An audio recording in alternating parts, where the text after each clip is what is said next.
ముఖద్వారం దిక్కు నుండి వచ్చినాం కదా మనం లోపలికి రాగానే కళ్యాణం దిక్కోళ్ళని ఇట్లా అరుచుకున్నాం. కళ్యాణం చేసిన స్వామి విగ్రహాలు అవన్నీ ఉన్నాయి కదా, అవన్నిటికీ దండం పెట్టుకున్నాం కదా. ఇక లోపలికి గర్భగుడి దగ్గరికి వచ్చిన ఎదురుగా గర్భగుడి ఉన్నది. గర్భగుడికి ఎదురుగా సువర్ణ పుష్పార్చన అని చేస్తున్నారంట. ఏం చేస్తారు ఈ సువర్ణ పుష్పాలు అంటే ఏం కథ అని అడుగుదాం అనుకున్నా. స్వామి నమస్తే, బాగున్నారా?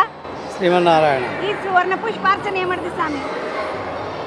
భక్తులు తమ యొక్క కోరిన కోరికలు తీర్చుకునేందుకై సువర్ణ పుష్పాలతోటి భగవంతునికి మనము ఆత్మసంతృప్తిగా చేసినట్టయితే స్వామివారు మనకు మంచి ఆశీర్వాదం ఇస్తాడు, మనకు కోరిన కోరికలు తీరుస్తాడని చెప్పని భక్తుల యొక్క విశ్వాసం కనుక అదేవిధంగా వాళ్ళు మొక్కుగా వచ్చి ఆ యొక్క బంగారు పూలతోటి పూజ చేసుకొని స్వామివారి ఆశీస్సులు తీసుకొని వెళ్తూ ఉంటారు. అది స్వామి ఎంతమందికి చేస్తారు రోజు సువర్ణ పుష్పార్చన?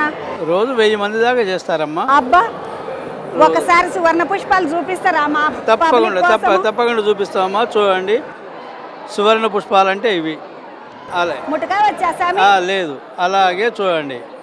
ఇవి సువర్ణ పుష్పాలు అంటే బంగారం పువ్వులు. బంగారం పువ్వులు మంచిగా స్వామికి ఈ పూలతోటి అర్చన చేస్తారంట. రోజుకి దగ్గర 1000 మంది ఈ పూలతోటి స్వామికి బంగారు పూలతోటి అర్చన చేయించుకుంటారంట. మంచిగా మనసులో ఉన్న కోరిక అంతా చెప్పుకొని అర్చన చేయించుకుంటే స్వామి వెంటనే అలా కోరిక తీరుస్తాడు, ఆశీర్వాదం ఇస్తాడు అని చెప్తున్నారు పంతులు. స్వామి మీ పేరు చెప్పలేదు స్వామి? పేరు భాస్కరాచార్యులు స్వామి. ఈ చిన్న స్వామి పేరు శ్రీనివాసాచార్యులు, ఉప ప్రధాన అర్చకులం. ఇట్లా రోజు చేపిస్తారా స్వామి? శనివారమేనా? లేదమ్మా, రోజు చేపిస్తాం. రోజు ఉదయం నుంచి సాయంకాలం వరకు. ఈ టికెట్ ఎంత ఉంటుంది స్వామి వీళ్ళకి? టికెట్ 600 రూపాయలమ్మా. 600 రూపాయలు అంటే కళ్యాణంకి ఎక్కువ ఉంటుందా, దీనికి ఎక్కువ ఉంటుంది స్వామి? కళ్యాణానికి 1500 అమ్మా. ఇది బంగారు పుష్పాలు కనుక, బంగారు పూల పూజ కనుక 600 రూపాయలు ఉంటుంది. వాళ్లకు షెల్లా, కనుము, 2 లడ్డూలు, ప్రసాదాలు ఇవన్నీ వారికి అందజేయడం జరుగుతుంది. పూజ ఎంతసేపు ఉంటుంది పూజ? 5 నిమిషాలు ఉంటుందమ్మా. 5 నిమిషాలు ఉంటుంది పూజ. 5 నిమిషాలు ఉంటుంది. వాళ్ళకు ఒక షెల్ ఇస్తారు, 2 లడ్డులు ఇస్తారు. ఇంకా స్వామి జాకెట్ బట్ట గిట్లు ఇస్తారంట వచ్చినటువంటి దంపతులకు ఆశీర్వాదం. స్వామివారి అక్షంతలు, కళ్యాణం అక్షంతలు అన్నీ ఇచ్చి ఆశీర్వదిస్తామమ్మా. అందుకోసమే వాళ్ళ యొక్క కోరిన కోరికలు కూడా ఏవైనా సరే తప్పకుండా నెరవేరాలనే వాళ్ళు కోరుకుంటారు.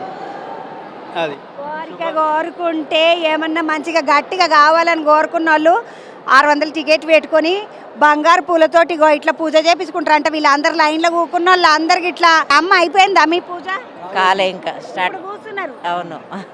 టికెట్ తీసుకొని వచ్చి ఇప్పుడే కూర్చున్నారు? అవును. దర్శనం చేసుకున్నాక చేస్తారా, దర్శనం చేసుకోక ముందా? దర్శనం చేసుకొని వచ్చినాం. దర్శనం చేసుకొని వచ్చింది. ఒక టికెట్ మీద ఇద్దరిని కూర్చోబెడతారా, ఇంకెక్క మందిని కూర్చోబెడతారమ్మా? ఇద్దరిని కూర్చోబెడతారు. ఎక్కడి నుండి వచ్చిన రకం? మాదా పుల్లంలో, చండూరు మండలం, పుల్లంలో, నల్గొండ జిల్లాని చెండూరు మండలంకి ఏం వచ్చింది. అన్న ఏం పని చేస్తావే? ఏం లేదు, వ్యవసాయం చేస్తారు. కానీ సువర్ణ పూలతోటి పూజ చేయించుకోవడానికి వచ్చిండ్రు. ఎక్కడ నీ పేరేందక్క? గొప్పల సంధ్యారాణి. గ్రామ సర్పంచ్ని, పుల్లంలో గ్రామ సర్పంచ్. సంగతి సర్పంచ్ అక్క కాబట్టి వేయించుకుంటున్నది. మేమైతే అట్లా స్పీరీ లైన్లకి వచ్చినా, కాకపోతే దండం పెట్టుకొని చూద్దామని అంత సంతోషం. మొత్తం అందరూ పబ్లిక్ అంతా ఈ రోజు సువర్ణ పూలతోటి పూజ చేయించుకొని వచ్చి కూర్చున్నారు. ఈ లైన్ అంతా కూడా వాళ్ళే. సువర్ణ పూల పుష్పార్చన చూసినాం కదా. అటు దిక్కు స్వామి హుండుంది. మొన్న ఒక్కటే రోజు అంట 1,9 లక్షల ఆదాయం వచ్చిందంట స్వామికి. ఆ హుండి గీడనే ఉన్నది. దండం పెట్టుకోండి మీరు గిట్లా మంచిగా.